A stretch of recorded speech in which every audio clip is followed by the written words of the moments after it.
un syndicat professionnel qui représente l'ensemble des brasseries françaises depuis 1878. À date, on a 438 adhérents et nos 3 gros services sont défendre, fédérer et promouvoir la catégorie.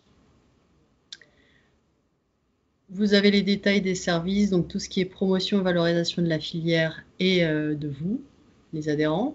La convivialité, les échanges lors des réunions, des salons et des séminaires. Tout ce qui est réglementaire, social et défense de la profession. On aide au développement en export et financement d'entreprises et on est un soutien au développement de la filière amont et aval. Alors, à l'heure actuelle, nous sommes une équipe de 6 plus 1 avec Mathias, notre président. Donc, tout ce qui est réglementaire, il y a Muriel et Tiffaine. En communication et événementiel, Alicia Botti et moi-même. Et en social, Bénédicte Cisaret. Voici pour vous donner un ordre d'idée, un peu la répartition. Donc on essaye de représenter toutes les brasseries et de toute taille. Et je vais laisser la parole du coup à Marceau pour ce beau webinaire. Merci Elise. Ok. Donc, merci à tous d'être nombreux pour ce webinaire, donc ce qui va être sur l'hygiène et le nettoyage, et on va voir un petit peu le cas pratique du CIP. Donc juste 2-3 slides pour présenter l'IFBM. Donc l'IFBM est basé depuis 1962 à Nancy. C'est un petit peu les vestiges de l'école de brasserie qu'il y avait avant, donc qui s'est dissocié. Donc les laboratoires sont devenus le site d'IFBM aujourd'hui.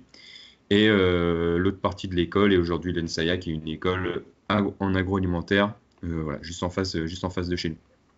Depuis, on a développé une filiale qui s'appelle Caltech, donc qui est partie intégrante d'IFBM et qui traite pas mal d'analyses, donc de l'orge jusqu'à la bière, mais également des analyses surtout l'agroalimentaire.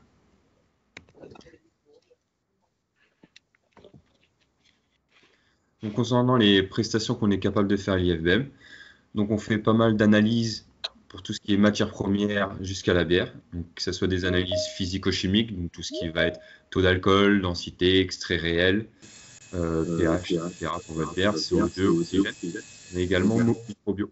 On va être capable, à partir d'un de nos laboratoires qui est Caltech, de faire des analyses microbiologiques, donc qui va être bactéries lactiques, levure, moisissure, sur pas mal de boîtes. On a également une partie R&D au sein de notre centre technique, donc qui va faire de la conception de recettes, qui va donc des sujets relativement pratiques pour accompagner les brasseurs sur l'élaboration d'un nouveau produit. On va également avoir de leur côté des sujets relativement techniques, un petit peu plus, on va dire, d'un côté universitaire, sur lequel ça va être vraiment de l'énorme recherche. Donc aujourd'hui, il y a un travail, par exemple, qui va être sur le houblon, sur l'impact du terroir derrière, avec l'apport aromatique du houblon selon l'endroit où il est cultivé. Et enfin, on a une partie donc, qui va être formation et plutôt consulting, on va dire, que audit, voilà, qui nous permet donc, voilà, de former des brasseries, que ce soit des nouveaux acteurs sur le marché, jusqu'à des brasseries et des brasseurs confirmés, qu'on va pouvoir donc, former sur des sujets relativement larges, sur le brassage en totalité, partant des matières premières jusqu'au conditionnement et la mise sur le marché, mais également sur certains sujets assez plus focus, donc par exemple sur le bloc chaud, juste sur la filtration, sur la récupération de levure, la propagation, etc. Et l'accompagnement, donc derrière, pareil, pour faire un petit peu de la résolution de problèmes, de la quête de rendement, des choses comme ça, où on est capable de se déplacer directement chez vous. Donc voilà, pour passer à notre présentation, donc on va voir un petit peu qu'est-ce que c'est un CIP, quel est son intérêt, qui est ultra important dans la qualité de votre produit, sa répétabilité. On va voir les différents principes du CIP. Donc on aura par exemple un protocole de nettoyage en place qu'on pourra détailler. Et également, comment on va le suivre, ce CIP. Donc là, on verra des schémas, par exemple, de CIP comme sur cette page un petit peu sommaire. Savoir qu'un CIP, on a pas forcément besoin d'une installation relativement importante. En soi, une pompe mobile, une cuve et quelques flexibles peuvent nous servir pour faire notre nettoyage. On verra comment le suivre et pour ceux qui ont le matériel nécessaire, comment l'optimiser, par exemple dans du recyclage de nos solutions et pourquoi pas les utiliser un petit peu à plus long terme plutôt que en one way. Et ensuite, on verra quelques slides sur les plans de nettoyage. Alors, la qualité. Donc, la qualité va être essentielle au sein de la brasserie. Donc, nous, on va se focaliser un peu plus sur ce qu'on appelle le bloc froid. Donc, ça va être vraiment sortie échangeur à plaque. On va suivre un petit peu le nettoyage au sein du fermenteur, pourquoi pas du BBT également. Donc, forcément, important le nettoyage de le garder en tête. Donc, c'est pas quelque chose qui va vous rapporter de l'argent dans les médias, mais qui va surtout vous éviter d'en perdre dans le cas où vous avez une bière contaminée. Et malheureusement, quand une bière est contaminée, il n'y a pas grand-chose à faire, à moins que vous changiez le packaging et que ça devienne par exemple une sour. Sinon, malheureusement, ça risque de finir en perte pour vous. Il faut savoir qu'aujourd'hui, c'est inscrit dans un règlement qu'on doit nettoyer, désinfecter nos installations quand on est dans le secteur agroalimentaire. On va voir un petit peu les différences justement entre la détergence et la désinfection.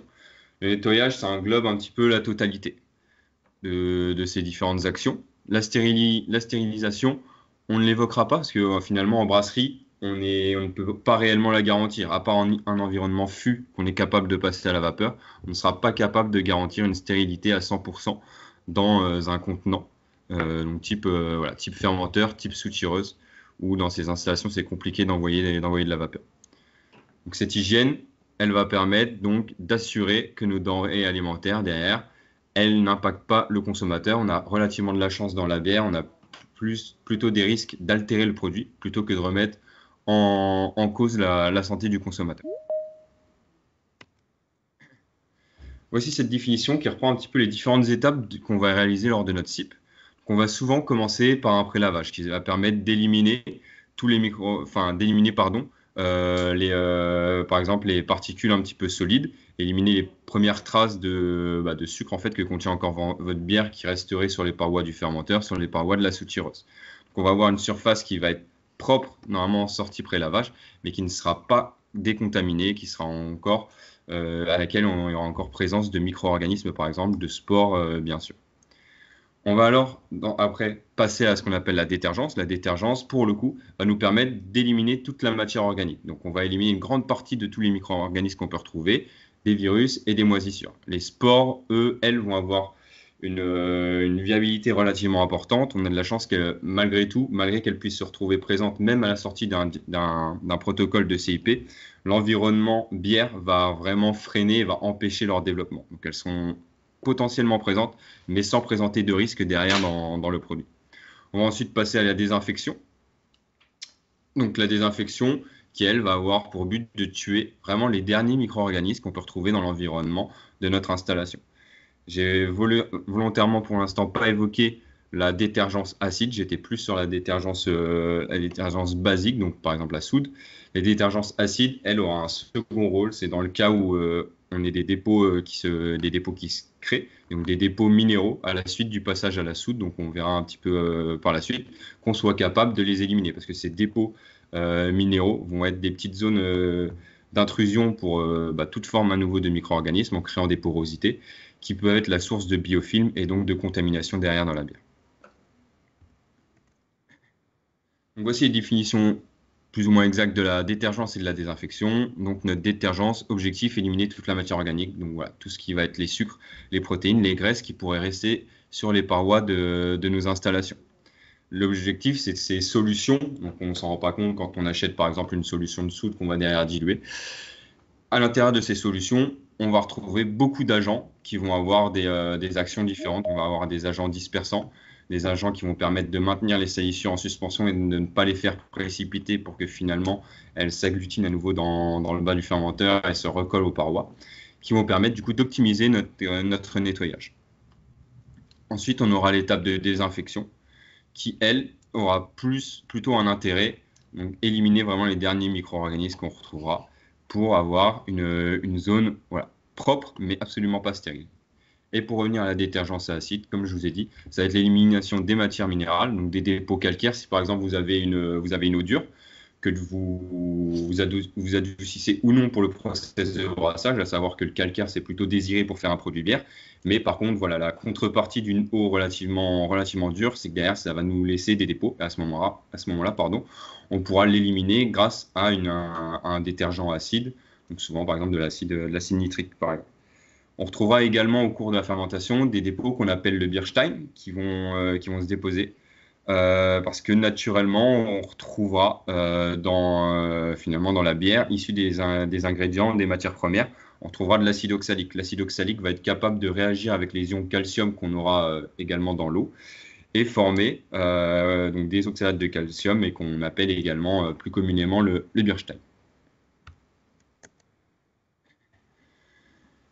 Quelques rappels sur les produits de nettoyage, mine de rien. Donc, ça reste des produits qui peuvent être relativement dangereux, donc qui sont à manipuler avec le port des EPI, donc obligatoire, donc tout ce qui est chaussures de sécurité, protection oculaire, gants de protection chimique, mettre des gants de manutention, ça n'aura aucun intérêt à ce moment-là.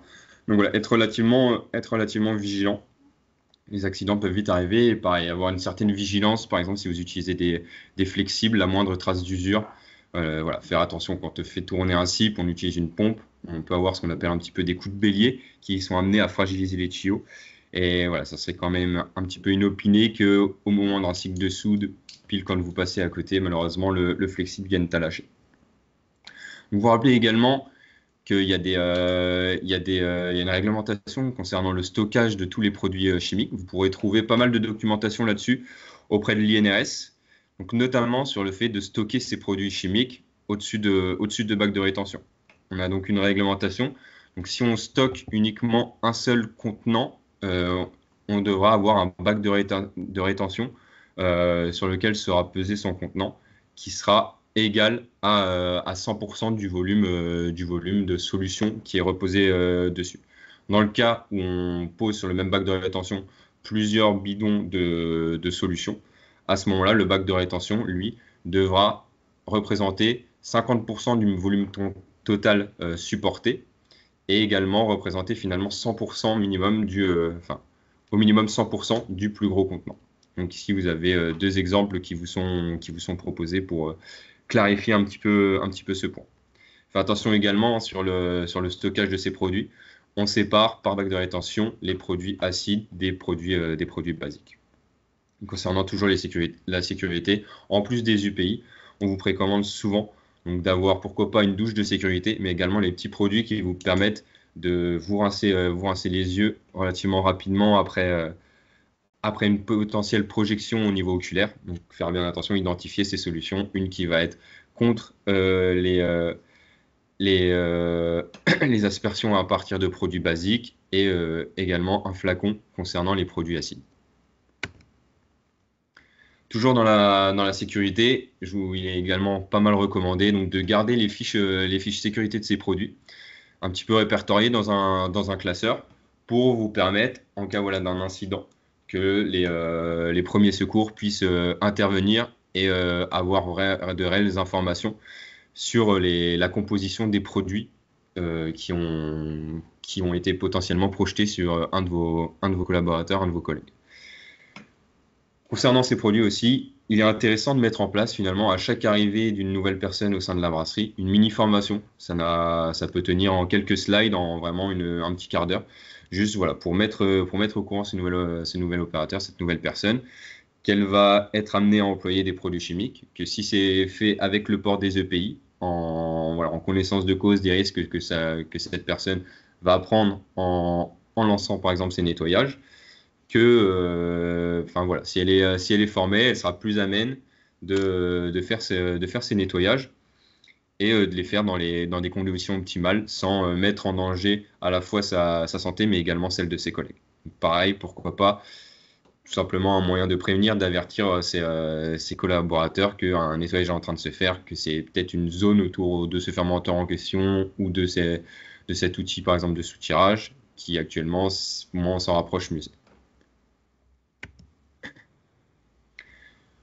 Concernant donc le principe du CIP, qu'est-ce que c'est le CIP? Donc ça va être tout simplement un circuit fermé qui va nous permettre, à partir de solutions, de nettoyer nos différentes installations pour garantir une hygiène irréprochable au sein de nos installations et ainsi pouvoir y stocker, y enfermer de la bière sans avoir de crainte de développement de formes de bactéries ou de formes de levures non désirées. On peut en avoir donc une installation SIP plus ou moins automatisée, plus ou moins technique. Ça, on va pas rentrer énormément dans les détails. C'est souvent, finalement, quand ça devient un outil un petit peu plus technologique, la somme de 3 cuves. Donc une cuve avec une cuve chauffante dans laquelle on fera notre solution de soude, une cuve dans laquelle on pourra mettre notre solution d'acide et une troisième cuve qu'on pourra soit alimenter en eau, soit qu'on pourra également utiliser pour notre solution de désinfection. Voilà un petit peu le principe par exemple. Donc là, on a un exemple ici qui est représenté. Donc là, un cible qui est vraiment, on va dire, quasiment autonome, avec finalement 2 pompes, une pompe d'envoi au niveau du fermentaire et une seconde pompe qui permet la récupération dans notre SIP. Donc là, on voit que c'est sur un profil avec récupération des solutions, sur lequel on retrouvera en ligne des conductimètres, dont on évoquera l'intérêt juste après. Également des pompes doseuses, où à partir de finalement des mesures obtenues à partir de notre circuit en ligne, on pourra rajuster aux concentrations adéquates nos différentes solutions. Concernant le nettoyage, donc finalement quand on va préparer nos cuves de SIP, notre SIP, on doit respecter ce qu'on appelle le tact ou le cercle de Siner, qui répond à 4 principes, donc c'est-à-dire la température, l'action mécanique, la concentration et le temps de contact. Ces 4 facteurs vont coopérer et vont permettre un nettoyage optimum. Donc, pour prendre un exemple un petit peu basique, donc la soude, on va souvent la doser à 2%, la maintenir à une température relativement importante, donc autour des 60, voire plus autour des 80 degrés, et on va faire une action autour des 30 minutes. L'action mécanique va être engendrée donc par le circuit fermé et également l'utilisation, dans le cas d'un fermenteur, d'une boule de lavage pour optimiser le contact et la pression qui va être diffusée aux différentes zones sur les différentes surfaces de notre fermenteur.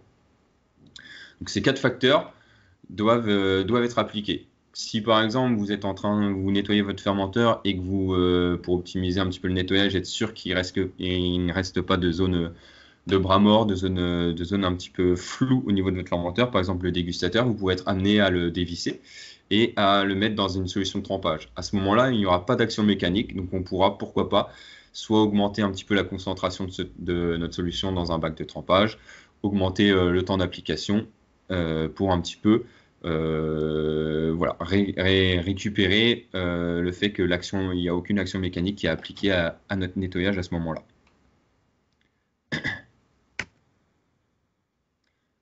Au cours de notre CIP, on aura différents moyens de suivre un petit peu l'évolution de notre nettoyage. Donc là, pour l'instant, on le verra après, mais on va enchaîner pas mal de rinçages finalement entre nos différentes étapes. On aura un pré-lavage, comme je vous ai montré avant, de notre cuve, de votre fermenteur. Ensuite, on va passer par exemple notre soude. Après notre soude, on refera un rinçage. On passera ensuite potentiellement une solution d'acide pour éliminer les traces minérales, qu'on rincera également ensuite. Et si on vient utiliser le fermenteur dans la continuité de notre journée, on peut également passer une solution désinfectante qu'on rincera également. En France, on est obligé de rincer à l'eau claire notre solution de désinfection. Donc, il y aura différents moyens de surveiller un petit peu à la fois nos solutions de nettoyage, mais également quelque chose d'assez intéressant derrière avant d'y envoyer de la bière. Ça va être nos dernières eaux de rinçage. Donc, ce qu'on peut contrôler, donc ça va être par exemple le pH. Donc, le pH, pour un petit peu quand même vous le redéfinir, c'est en gros une concentration des ions hydrogène. Et on voit qu'on a une formule. Donc, c'est le logarithme décimal négatif des ions hydrogène qui nous permet de le calculer. Donc ici, à partir justement, on a pris l'exemple d'une solution commerciale qui fait un petit peu office de solution détartrante, donc d'acide, mais également qui cumule une action de désinfection. Donc là, l'exemple qui vous est mis, donc 12,5% d'acide sulfurique plus 2% d'acide nitrique, c'est vraiment la composition qui était fournie d'après le fournisseur. À partir un petit peu de la formule qu'on a vue dans la slide précédente, et je ne vais pas rentrer dans les détails, on a réussi à estimer le pH de manière théorique de notre solution aux concentrations fournies par le fournisseur, mais également nous, une fois qu'on l'a dilué, ici dans le cas d'une solution à 0,5%, pardon. À 2%, pardon. C'est à 2% ici qu'on a pris cette solution. Donc on a réussi à identifier plus ou moins le pH de cette solution qui serait autour dans l'idée des 1,31. En reprenant un petit peu l'équation du pH et en changeant nos différents facteurs de concentration, on a réussi à trouver une sorte de gamme étalon du pH qui serait mesuré selon les concentrations. Et si on observe s'il y a bien quelque chose à retenir, c'est que finalement à des concentrations très faibles, le pH est rapidement modifié. Donc, ce qui veut dire, donc si on prend l'exemple par exemple à une concentration à 0,001%, on aura de solutions finalement encore présentes dans nos eaux de rinçage par exemple, on retrouvera un pH à 4,61. Ce qui veut dire qu'il ne faut pas forcément vous fixer sur le pH de vos dernières eaux de rinçage pour vous dire que voilà, vous avez réussi à bien rincer, bien éliminer une solution par exemple acidifiante ou une solution basique, etc. Même en très faible concentration, finalement, nos solutions de nettoyage seront capables d'impacter énormément le pH. Donc, si vous attendez à retrouver la neutralité, à retrouver une eau de rinçage à un pH, on va dire, autour de 7, sachez que ça va vous demander d'énormes volumes d'eau avant de retrouver ce pH neutre, sans vous garantir finalement, sachant que votre cuve finalement était largement rincé en amont de tous ces volumes d'eau apportés. Donc le pH va être une valeur plus intéressante quand on utilise une concentration importante de solution. Vérifiez que cette concentration est encore présente en concentration suffisante. Par contre, lorsque ça va être de la surveillance de vos eaux de lavage, voilà, vous risquez d'être un petit peu stupéfait, d'envoyer des volumes d'eau et de voir un pH qui met du temps à se restabiliser. Donc pour le coup, une autre mesure permet un petit peu de suivre à la fois nos solutions de nettoyage, mais également nos dernières eaux de rinçage. C'est ce qu'on appelle la conductimétrie. Donc pareil, donc ça c'est la mesure. Et ce qu'on mesure, ça va être la conductivité. Donc cette conductivité, c'est un petit peu ça va refléter la capacité d'une solution à conduire un courant électrique. Donc cette conductivité, elle va avoir tendance à être de plus en plus importante quand vous allez apporter des ions dans une solution, donc notamment quand vous allez apporter une solution de soude, une solution d'acide peracétique, une solution d'acide nitrique, etc. Cette conductivité va avoir tendance à augmenter. On ne peut pas donner de valeur théorique exacte de conductivité parce que la composition de votre eau va également impacter cette valeur pour qu'elle soit plus ou moins importante selon également sa dureté et les minéraux qui sont présents au cœur de celle-ci. Donc cette mesure, elle va nous permettre vraiment de savoir la concentration plus ou moins exacte, d'identifier la concentration plus ou moins exacte de notre solution et ainsi de savoir si on a l'occasion de recycler nos solutions, si on a besoin de les complémenter un petit peu en agent basique ou en agent acide. Ou alors se dire c'est nickel, on est encore à la concentration adéquate par rapport à une solution qu'on souhaiterait diluer à 2%. Donc il n'y a pas besoin de complémenter via une pompe doseuse ou tout simplement manuellement. Et ici, c'est un petit peu l'observation inverse par rapport au suivi du pH. Donc là, pareil, les valeurs que vous voyez en rouge, ce sont des valeurs de conductivité que fournissent les fournisseurs. Donc là, c'est typiquement des valeurs qui sont revenues d'une solution, donc ici nommée le triméta-CD, qui sont fournies dans les fiches produits. Et ensuite, finalement, à partir de ces points, on a réussi à tracer une droite. Et l'équation de droite nous a permis un petit peu d'identifier la conductivité de cette solution lorsqu'on diminue les concentrations, donc potentiellement quand on est en train de procéder au rinçage de notre fermenteur après le passage de la solution.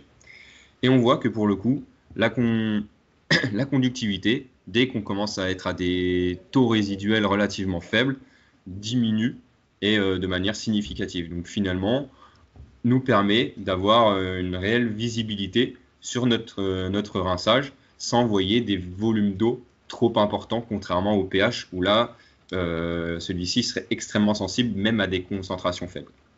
Donc là, inversement, la conductivité, elle, sera à des concentrations très faibles.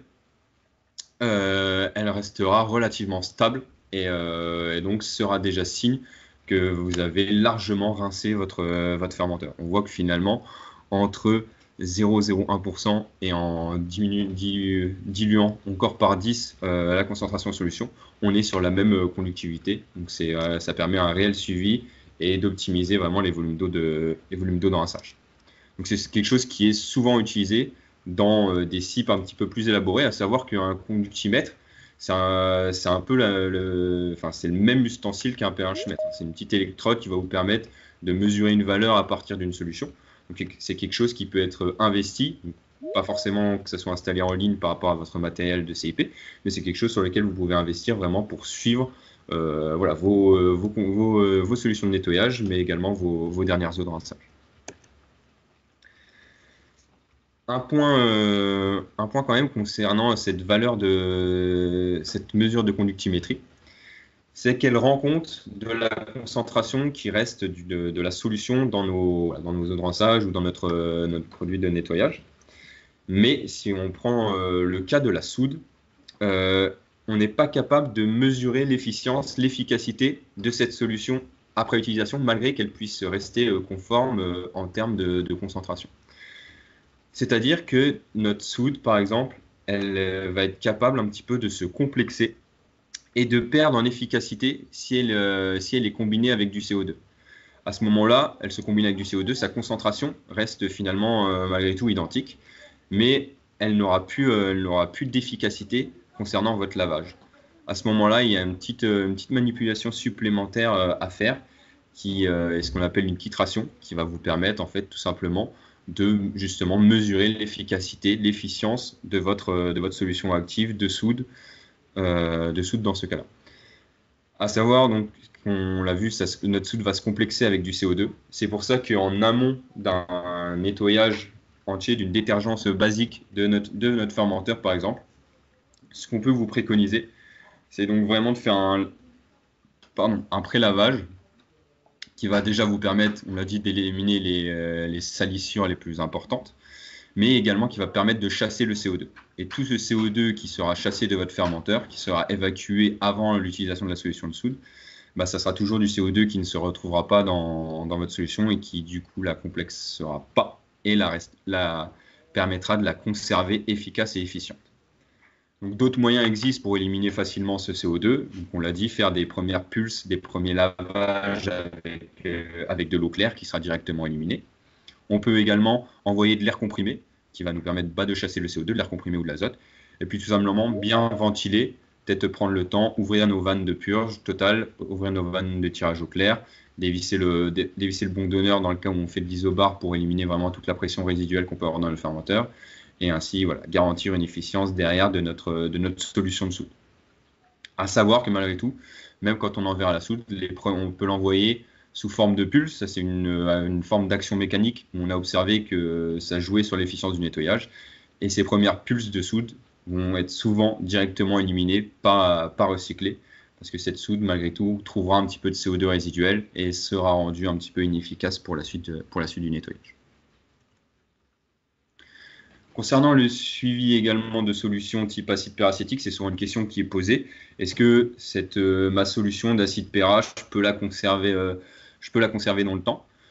Donc, on peut faire toujours un petit peu le test de la conductivité, mais on peut également regarder à partir de petites bandelettes, petites bandelettes qui sont des indicateurs, un petit peu à la manière d'un papier pH, de la concentration encore de solutions actives d'acide peracétique qu'on a dans notre tank de CIP. Donc voilà un petit peu pas mal de moyens qui nous permettent de suivre en fait à la fois nos solutions de CIP si on veut les recycler. Donc, voilà, bien sûr, c'est uniquement dans ce cas-là, mais aussi de suivre nos eaux de rinçage. Et ça, pour le coup, n'importe qui, qu'on ait un CIP avec récupération ou non, peut être amène de mettre en place ce genre de pratique. Donc là, on a surtout évoqué, on va dire, la soude, également finalement l'acide, un petit peu l'acide Para par rapport à ces bandelettes.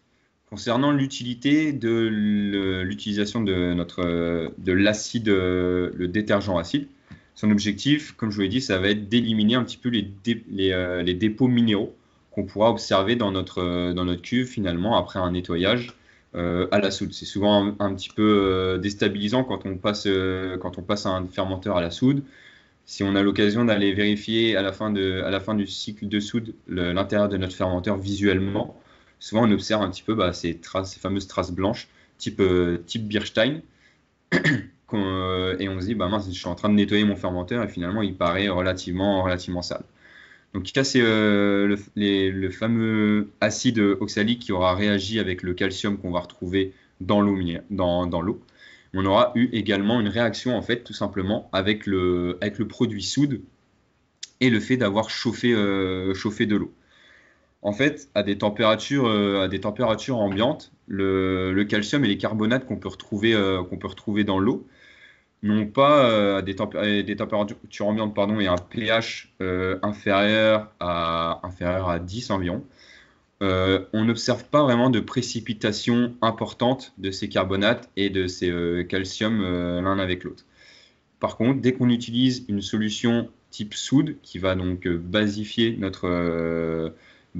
la solution en circulation dans notre fermenteur, et le fait qu'en plus on monte la température, ça va avoir tendance à augmenter la précipitation de ces bicarbonates avec le calcium, et ça va du coup créer en fait un résidu solide qui va se retrouver du coup sur les parois, alors qu'en amont, juste dans la bière ou dans une solution non basique, ces résidus de calcium et de bicarbonate naturellement présents étaient vraiment sous forme solide, sous forme aqueuse, et du coup ne s'observaient pas à la surface de notre matériel.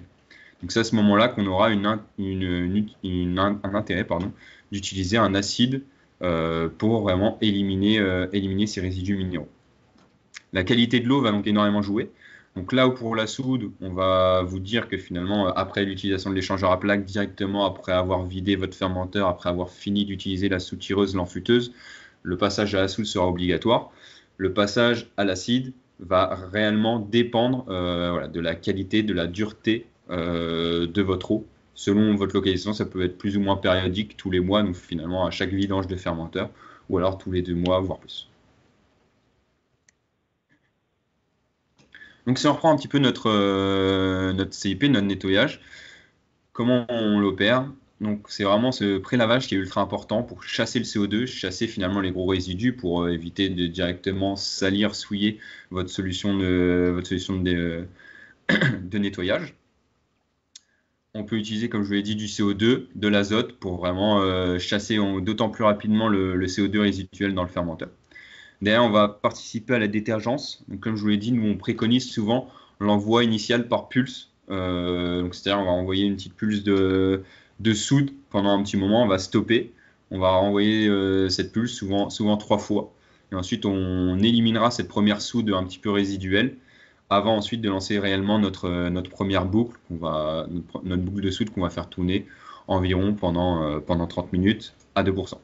Petite vigilance là-dessus, je vous ai parlé tout à l'heure des températures d'utilisation de la soude. Donc sur des installations type soude tireuse, type enfuteuse, votre salle à brasser, pourquoi pas, on peut se permettre de monter à des températures relativement importantes. Faire attention avec les fermenteurs qui eux sont souvent isolés. Et l'isolant qu'on va retrouver à l'intérieur est relativement sensible thermiquement. C'est-à-dire que cet isolant, si vous montez trop en température, il va avoir tendance à se rétracter. Et du coup, tranquillement, au fur et à mesure de la durée de vie de ce fermenteur, cet isolant, en se rétractant, va avoir tendance un petit peu à tomber sur les doubles parois de votre fermenteur, sur les parois isolantes, et donc moins isolé sur les surfaces les plus hautes de votre fermenteur. Donc faire attention, c'est pour ça que sur un fermenteur, on peut des fois faire agir notre soude à 60 degrés plutôt qu'à des températures supérieures. Ensuite, après la soude, donc c'est pas écrit ici, mais on fait bien un rinçage. Donc à partir de ce moment-là, on peut également surveiller donc la baisse de conductivité notamment de nos eaux de rinçage, pour ensuite passer à la désinfection. Désinfection en voie de souvent d'un désinfectant donc type acide peracétique par exemple, qu'on va donc souvent concentrer autour des 0,5% et faire agir une vingtaine de minutes. Idem, une fois qu'on a vidé cette solution désinfectante, soit on la recycle, soit c'était du one way, mais derrière, on est dans l'obligation de rincer notre fermenteur. Et ce sera, on va dire, le moment le plus important, vraiment surveiller que le fermenteur est bien rincé par ses indices de conductimétrie ou alors le pH pourquoi pas, mais comme je vous l'ai dit, on aura une sensibilité qui sera relativement importante, même à des concentrations ultra faibles. Donc ne vous embarquez pas dans un rinçage où vous êtes en train de vider complètement une bâche à eau. Et ces dernières eaux de rinçage, ce qui peut être intéressant à faire, c'est ça sera dans l'étude de cas un petit peu de vigilance, de veille microbiologique, c'est de faire un petit peu d'analyse. Donc les analyses microbiologiques qu'on peut faire, ça sera essentiellement voilà, sur un ensemencement sur boîte de culture. C'est aujourd'hui un petit peu le seul moyen, la seule méthode quantitative qui nous permet de mesurer réellement le nombre de colonies, le nombre d'UFC qu'on va retrouver dans vos dernières eaux de rinçage. Il existe d'autres techniques qui sont souvent employées. Donc on retrouve par exemple la technique PCR, donc qui demande un petit peu de temps, c'est-à-dire que ça va vous donner forcément un résultat 48 heures après. Donc si vous avez déjà rempli votre fermenteur, j'ai envie de dire que si les résultats sont négatifs, malheureusement ce sera trop tard, mais du moins ça vous permet de suivre, de vous dire ok bah là c'est nickel, mon rinçage était propre, ça vous permet vraiment de fidéliser vos pratiques et les maintenir. J'ai parlé des analyses microbiologiques, c'est la même chose, hein. Finalement ça vous donne un résultat quantitatif, mais entre le moment où vous aurez coulé votre boîte, vous aurez finalement multiplié vous aurez dispersé votre échantillon, puis ensuite pratiqué la lecture de la boîte, la lecture le comptage, ça aura pris plusieurs jours. Donc c'est pareil, idem, votre résultat, vous l'aurez plus tard, vous ne pourrez pas vous permettre de bloquer le fermenteur éternellement. Et enfin, il existe une autre technique qui est souvent utilisée en brasserie, c'est ce qu'on appelle l'ATP-métrie. Donc qui est relativement intéressant, qui permet de donner un résultat ultra rapidement au bout d'un quart d'heure. Donc pour le coup, ça peut vous permettre vraiment de libérer, de valider le nettoyage, le rinçage et de remplir le fermenteur. L'inconvénient de cette technique, c'est qu'il y a un réel manque de sensibilité. C'est-à-dire que pour qu'il y ait contamination ou présence qui soit détectée à partir de ce genre de matériel, malheureusement, si on détecte une présence, c'est qu'il y a réellement présence, quoi, en concentration relativement importante. Donc c'est un petit peu les limites de ce matériel. Donc pour revenir aux recettes d'un CIP, donc on l'a un petit peu évoqué, mais je vais revenir vraiment sur cette thématique des pulses, qui après de multiples observations, s'avère relativement efficiente sur les nettoyages. Donc un pré-lavage avec l'eau chaude pour enlever le gros des salissures. Pareil, l'objectif, ça ne va pas être de noyer le bas de votre fermenteur en remplissant énormément, en envoyant énormément d'eau. Il n'y a pas besoin de cela. Il suffit d'envoyer vraiment quelques pulses qui vont vraiment permettre un écoulement tout le long de la surface du fermenteur et donc éliminer vraiment le gros à cette étape-là des salissures physiquement visibles à l'intérieur et éliminer déjà un petit peu de résidus sucrés, protéiniques, etc. Cette eau, elle se sera chargée en CO2, elle aura vraiment permis de l'éliminer en partie relativement importante, ce qui va faciliter derrière le travail de la soude, éviter que celle-ci se complexe et devienne inefficiente au moment du passage du détergent basique. On va poursuivre donc avec des premières pulses à la soude, comme je vous l'ai dit, qui seront éliminées à l'égout, mais pareil, pas besoin d'un volume ultra important. Puis on lancera notre boucle donc aux concentrations adéquates. Là pareil, je parle de solutions de soude, selon les solutions que vous utilisez, qu'elles soient plus ou moins complexifiées ou non. Vous aurez des préconisations également fournisseurs que vous pouvez suivre et qui sont fournis avec les fiches sécurité. Notre solution de soude sera rincée également par l'action des pulses. Donc une première pulse où forcément l'eau que vous allez récupérer sera sûrement à une conductivité relativement importante et idem pour le pH. Mais au bout de la troisième pulse, ces valeurs ont tendance à retendre vers un équilibre et un profil relativement neutre, similaire à votre eau du réseau. Et enfin, la désinfection, dans le cas où il n'y a pas besoin immédiatement de passer une détergence acide, avec idem les pourcentages préconisés, puis à la fin de cette désinfection, un rinçage.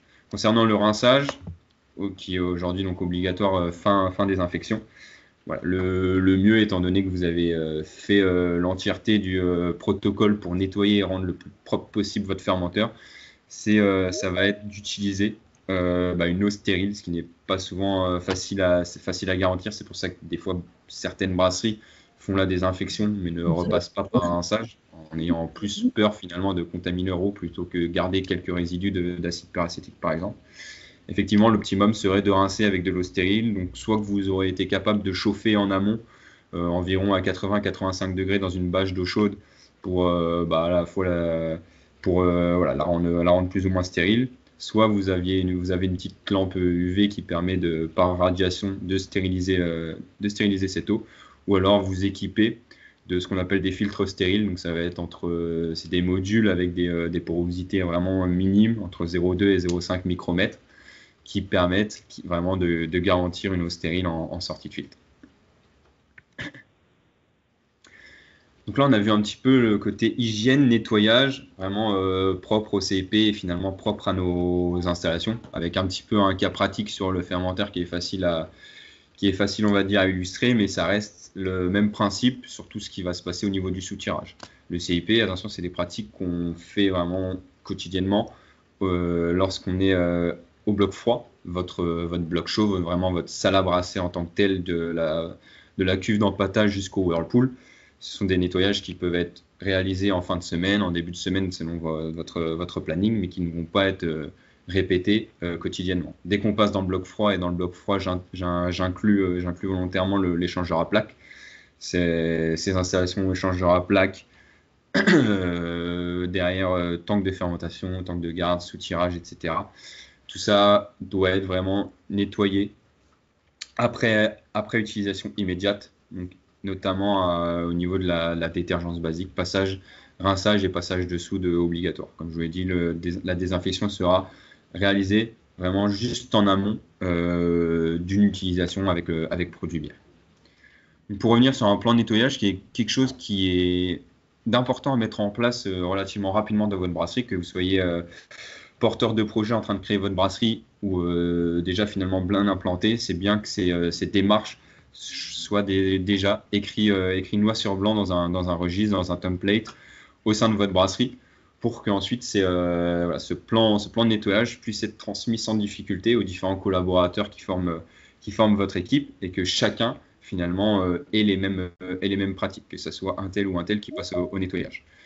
Pour être un peu plus vaste, ici, je vous ai également parlé du moulin. Donc le moulin, on peut inclure un nettoyage, donc là qui ne sera pas l'utilisation de solutions de détergence ou de désinfection, mais tout simplement une aspiration des poussières après utilisation, de manière à limiter l'arrivée de différents ravageurs, que ce soit des insectes, des souris, qui pourraient causer des problèmes derrière d'hygiène et surtout de dégradation de vos matières premières. Donc on parle bien ici d'aspiration, parce que si c'est juste un petit coup de balai, vous déplacez tout simplement le problème ailleurs, mais vous ne l'éliminez pas.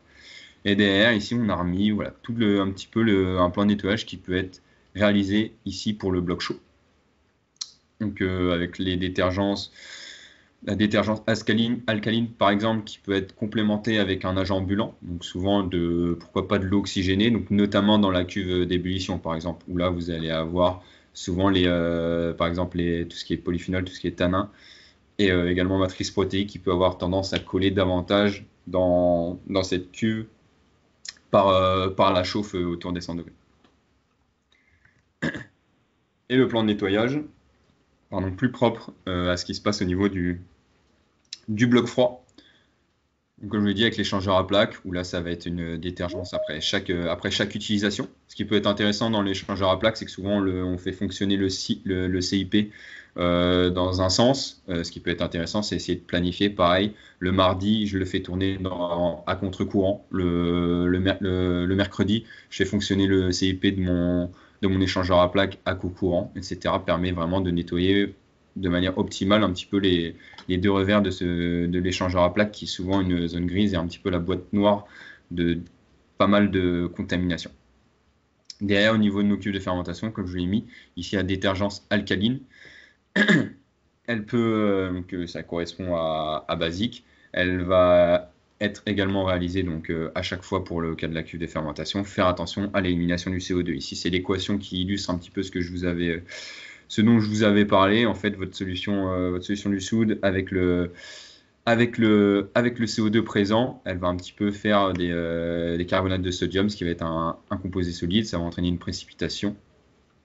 Et donc le CO2 va également, on va avoir un gaz qui va se transformer en solide et ça peut créer également une décompression. Donc, être vigilant, vous avez surtout parlé de l'aspect perte d'efficience, mais vous pouvez surtout finalement altérer et largement endommager votre matériel en créant une décompression par un changement de phase du CO2.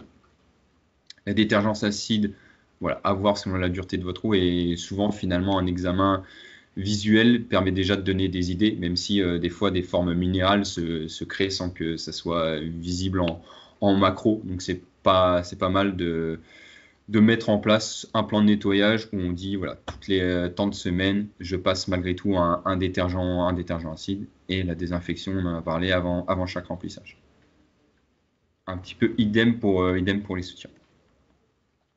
Petit point sur les bacs de sanitation. Donc, ici, c'est un plan de nettoyage un petit peu typique qu'on peut mettre en place. Et pas mal de brasseries utilisent ces bacs de sanitation dans lesquels on va retrouver un petit peu des pièces mobiles, donc des flexibles, des vannes, des mirreurs, qui sont souvent dans un bac de trempe dans lequel on a rajouté une solution de désinfection.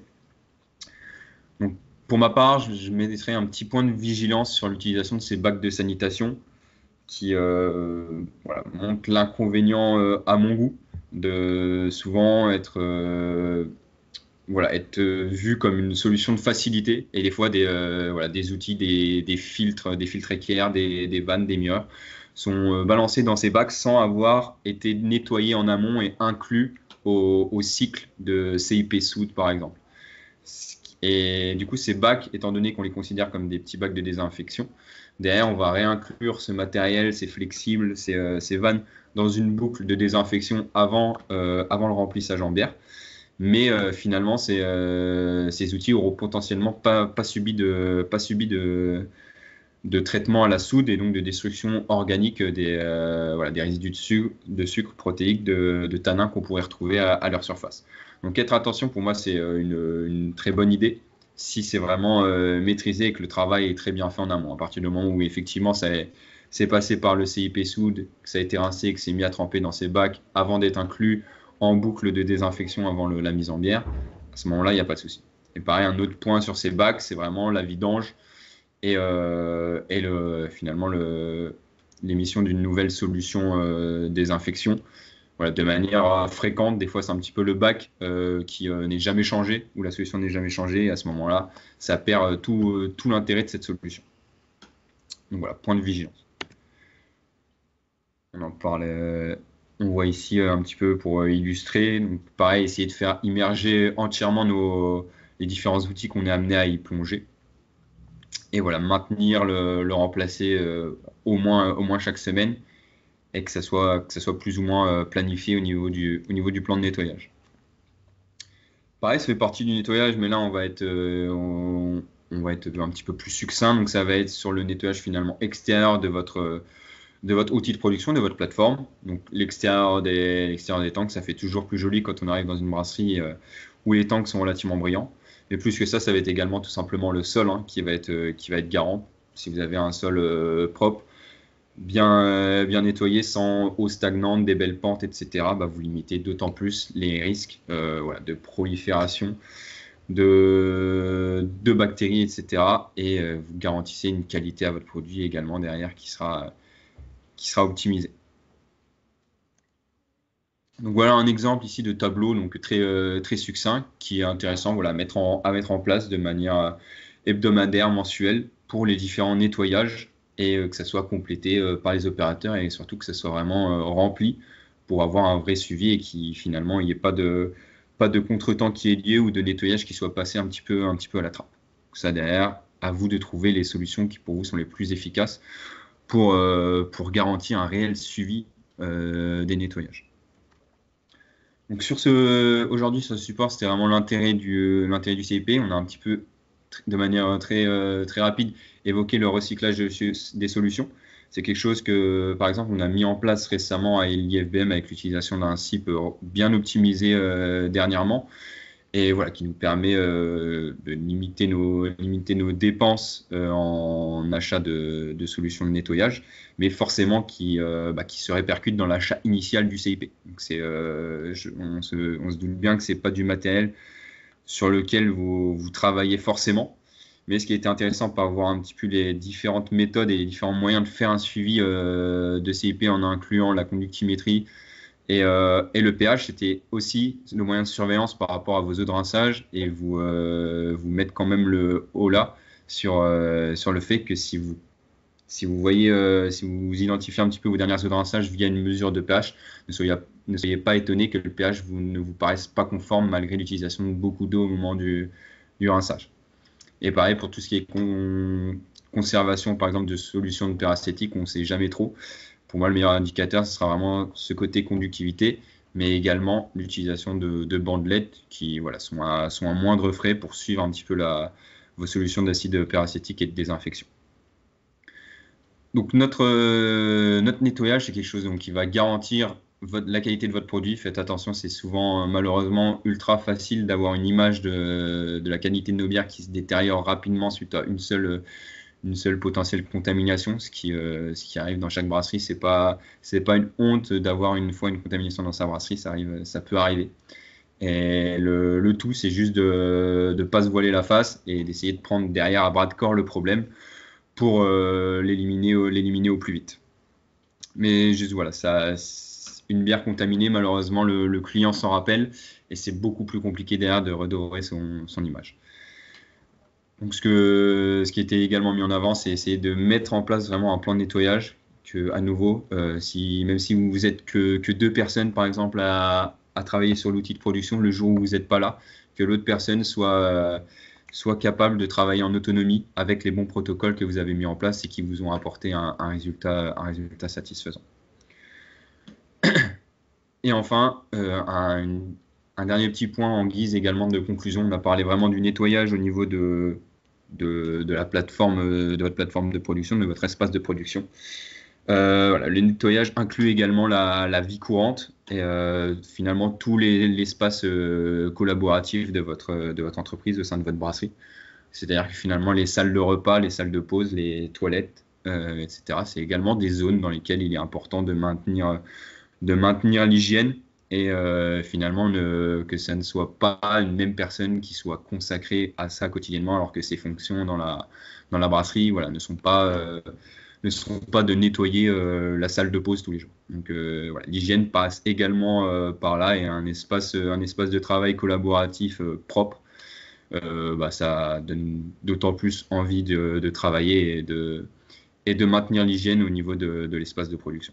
Donc voilà, c'était un petit point bonus pour dire que l'hygiène, ça reste l'affaire de tous, donc à la fois les opérateurs, les brasseurs en production, mais finalement également tout le personnel au sein des espaces collaboratifs.